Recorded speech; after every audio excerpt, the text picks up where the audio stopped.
So, some of you know that I work in a jail, and tonight I'm going to share with you true ghost stories from corrections officers, policemen, and an EMT.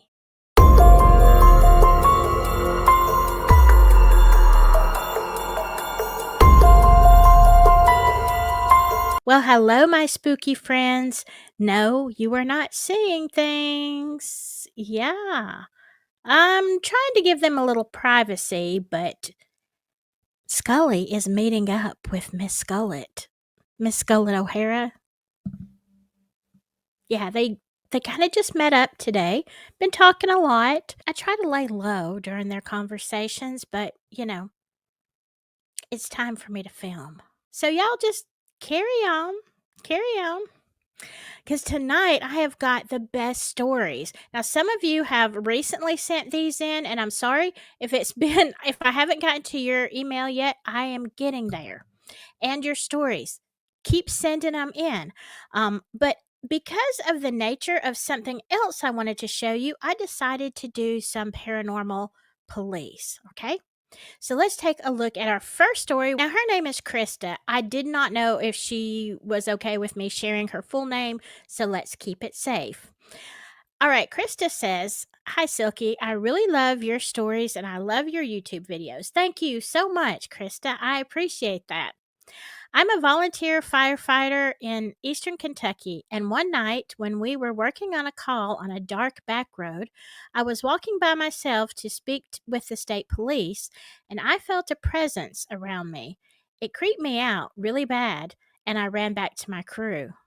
As you should. The gentleman who was severely injured in the accident had already been taken to the hospital, and I'm not sure if he made it.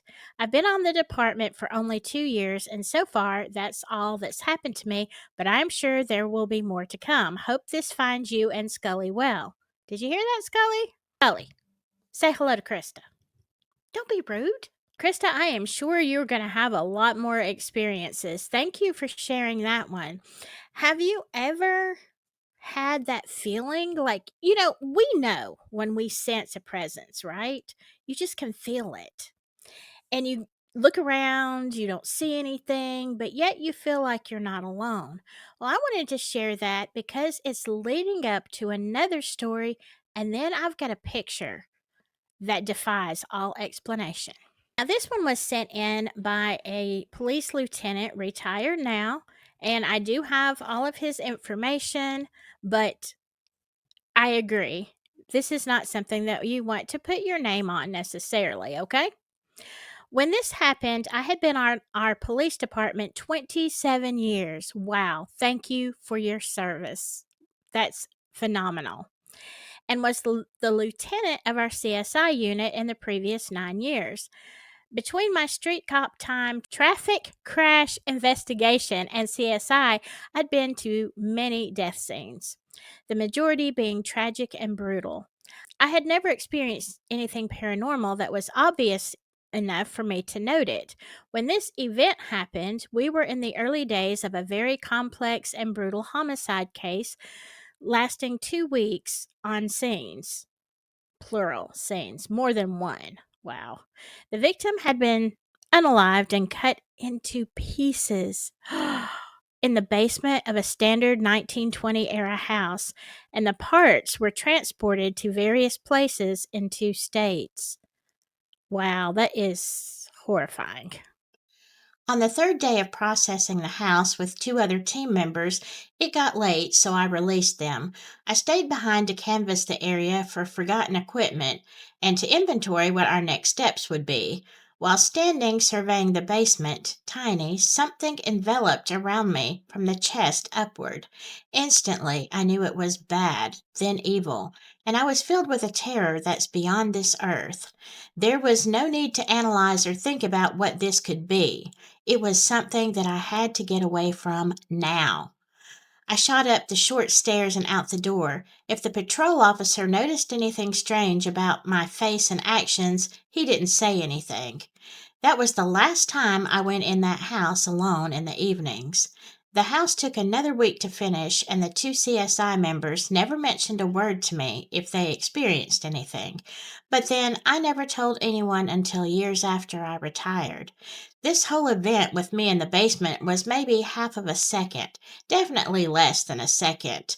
On the feeling of utter terror, I had a vague sense that it was like the feeling of the victim or a person being dragged into hell. That's how unworldly terrifying it felt.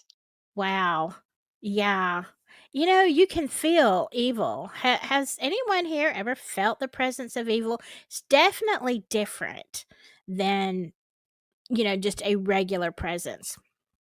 Thank you so much, Lieutenant, for sharing that story. Like, I don't know what case this was, and so I'm not sure, but obviously the body parts had been transported to different states.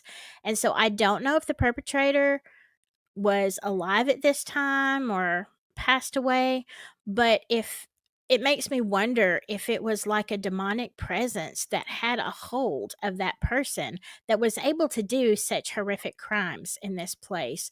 Was it just letting you know it was there? Was it trying to take over you? I don't know. That is scary and horrifying. And speaking of scary and horrifying, hello, Miss Scullett. Just carry on. I'm just doing the show here. I don't know how she feels about me. Makes me a little uncomfortable. I hope we're going to be friends. She doesn't look too happy though. Anyway, this next picture I want to share with you has a backstory, okay? And because I can't disclose where I work, this picture actually was taken years ago. Okay, this was in 2015. But a lot of the officers still work there. And so when I was asking them, there have been tons of ghost stories in the facility where I'm at. I've had my own experiences. Everybody just about has had an experience or two. But this one actually is documented. Now, let me give you a little bit of what was going on. Okay, in the block, what we call the block, and if you've seen a prison movie, it kind of looks like that. You have a big day room where there's tables and stuff, and then you have the stairs going up, and you have rooms on the top floor and on the bottom floor. Now, on the bottom floor, there is like the little kiosks and the little phones where they can get phone calls in and their video calls. So, where that is, there are locked cells behind. Now, this was a time when the general population was out. There was nobody in a particular cell. Now, so during the video call, one of our inmates was on the phone with his wife or girlfriend, whatever, and she keeps asking him, like, is this a segregated? Are there women in there with you? And he's like, no, of course not. It's all men in this block. And so she's kept asking who was standing behind him. And he's like, there is nobody here but all these guys. And she's like, no, there is a woman standing behind you. And so what she did, so if this looks a little fuzzy, it's because she's taking a picture with her camera of the video call that they are on. And in behind him in that locked cell, you can see the face and body kind of a woman. Let me show you. Okay, I'm going to let you see this in several different ways. Right now, you can see the orange on the right is the part of the inmate's shoulder, okay, because he is sitting in front of the video screen. She is taking a picture of it. And you can see right below the 23 over there what looks to be a person in that cell. I assure you there was no one in the cell, but I'm going to let you look at some pictures up close, okay? Now, you can definitely see the form of something that looks like a woman. And I have been told that perhaps at one time this block did contain women, and the story is that a woman did pass away in that block. Now, I couldn't verify the name, but here's a closer image of, you can see, like, look at the eyes and the nose, if you can see my pointer. Very definitely a face back there. Now, I added a little bit of contrast to make this picture, if you can't see it this way, I took the color out, so maybe that would make it a little bit easier for you to see. But this is what was watching her as she was talking on the phone. It was quite horrifying. Now, here is where I add the or take away the color, so you can definitely see that that is a face, no doubt, staring out that door when there was clearly no one in the cell. They were all out in the day room. So did you see the face back there? Like, it's crazy. I saw this picture. I had heard stories of it, rumors, and I said, "Hey, look, who's actually got a picture of this?" And so he sent it to me, and I was like, "Oh, holy moly." I see it. I see it. Now let me tell you a few other stories. This was last fall. There are just certain things that you hear. And when you're on night shift, as I was when I started, there's a certain time of the evening that you really don't hear anything from the inmates, okay? They're all quiet, they're supposed to be lights out, whatever. And so you know certain sounds, like you know the sounds of change, you know the sounds of different stuff. Now, this I'm told is on video, but of course I can't show it because it also has on the video the stuff from the jail, which I could not show. But one night they're sitting up in control and they hear a noise coming from the outer hallway. And they look on the camera thinking, the trustees aren't supposed to be up here, but clearly somebody's in the hall.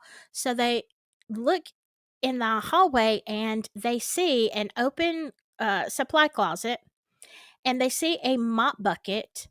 Now, this is one of those big, like industrial, those big yellow ones, and they have like they're heavy and they're big. It, they watched it on camera roll out of the supply room and into the hallway. Now, rolling out, it has to go over a little ledge, right? Because it's not just there and the floor is level and all that kind of stuff. I mean, it's concrete. But yeah, so they go running out there, and of course, there's nobody around, and they just watch the bucket roll out. Now, me, I'm kind of a smart aleck, and I would have said, "Well, if you're going to take the mop bucket out, please get to working." I mean, why else would you do that? Now, I just left that facility and I started a new job, but literally the last couple of days I was there. Sometimes you come in the mornings and they're like, "Oh my gosh, did you hear what happened last night?" So I've heard tons of stories. I've got tons of stories. But they said, it was later at night, and there is also in that hallway right across from where the supply closet is, there is a sergeant's office. Now, these doors are in the main jail, so the doors are like this thick, okay? You can't, they're very hard to open and they slam like shut. So they were in the control room and they heard chains. They heard the handcuffs and chains that sometimes they keep out there close so that when they have to take people to court or whatever, they can shackle them fairly quickly. But the chains, again, this isn't like even a chain that you put on the fence. These are chains. In fact, they're so big and heavy. I'm pretty sure if you shackled my feet, I could not walk anywhere in them. They're that heavy.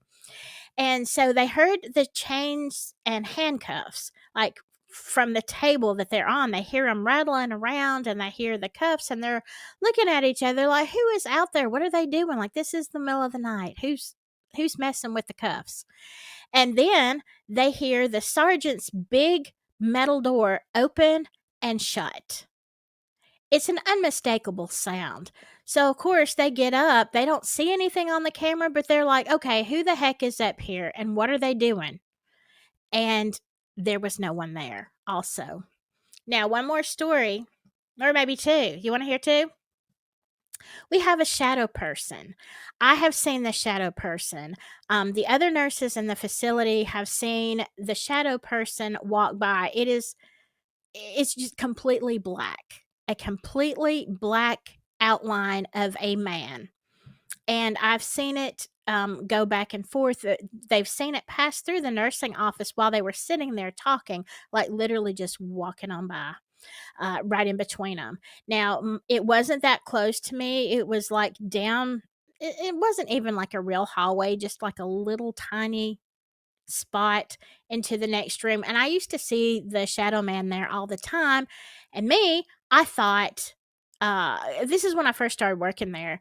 I thought, "It's late at night, I'm hallucinating, I'm just hallucinating." I say that a lot about stuff that I've seen because I just it's like, "This can't be real, my eyes are playing tricks on me." And so we got to talking about, one night, just strange things around the jail. They were. And they started talking about the shadow man that lives in that room. And I was like, oh my goodness. I've seen him and I literally thought I was insane, like just making stuff up in my head. And they're like, oh no, ma'am, he's there. And this one, last one, was told to me by several different people, but most often by a sergeant who has been there for many, many years. And let me just tell you, this guy is no nonsense whatsoever. As a matter of fact, he's just, he's one of them grumpy. He's one of those grumpy officers. So I'd always say, "Good morning, sunshine," because I knew he was going to go, "Meow." But very, very serious person. And so he starts telling me about a certain block, and up on the top in the corner cell, there was a guy that was insane, I assume. I mean, he was in there. He eventually did go to prison. He had a life sentence, I believe. And um, he was also a practicing occultist. All right. So he would draw with what he had available, which was the red stuff from his hands and the feces. Whatever he had, he would draw it on the walls, big pentagrams and things like that. And so they said it was very, like, it gave the jail a very dark feel. And they said, once they sent him out, they didn't put anybody right in there. They had to really, really clean that room. So that room was locked down where they were trying to disinfect all the damage that he had done for a long time.